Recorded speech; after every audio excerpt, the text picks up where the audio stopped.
ही यदुटणे गावची गुरचरण आहे. प्रत्येक गावच्या गुरचरणीवर लोकांनी अतिक्रमण केलेले आहे. आम्ही यदुटणे गावची जी गुरचरण आहे याच्यामध्ये कोणत्याही प्रकारचं अतिक्रमण आम्ही आजपर्यंत करू दिलं नाही, म्हणजे ती शाबूत आहे. आज पण 70% लोकांचा व्यवसाय शेती आणि शेतीला पूरक भाजीपाला वगैरे याच्यावर जातो. त्याच्यामुळे इथे दुग्ध व्यवसाय आहे. इथे गायी, म्हशी, गुरं या अनेक प्रकारची जनावरं प्रत्येकाच्या घरी आहेत. त्यांना चरण्यासाठी ही जागा ठेवलेली आहे. शिवाय इथे क्रिकेट मैदान आहे. इथे आजूबाजूची मंडळी, इथे आजूबाजूच्या परिसरातील सर्व खेळाडू इथे खेळतात. सार्वजनिक उपयोगासाठी ही जागा आहे.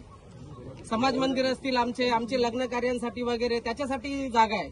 आणि तुम्ही अचानक येता आणि म्हाडात गिरणी कामगारांसाठी इथे घरे देणार. आमच्या इथे गावठाण विस्तार झालेला नाहीये. आमच्या एका घराची 10 घरे झाली आहेत. एक घरामध्ये 10 कुटुंब कोंबून राहतात. आम्हालाच इथे जागा नाहीये घर बांधायला.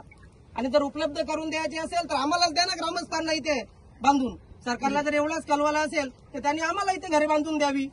गिरणी कामगारांचा आमचा काही संबंध? आमच्या पूर्वजांनी जमीन राखून ठेवले, इथे अतिक्रमण करून आमची चूक आहे का? याबद्दल खासदार साहेबांशी पण काल बोलणं झालेलं आहे. आमदार साहेबांना पण याबद्दल आम्ही सांगितलंय. त्याबद्दल आपल्या वरिष्ठ अधिकाऱ्यांशी त्यांचं बोलणं देखील झालेलं आहे. त्याच्यामुळे वरिष्ठ पातळीवर जर बैठक लावली आमच्या ग्रामस्थांची तर अतिउत्तम होईल. उगाच तुम्ही अधिकारी आहात, आम्ही ग्रामस्थ आहेत. आमचा विरोध ठामपणे 100% आहे म्हणजे आहेच.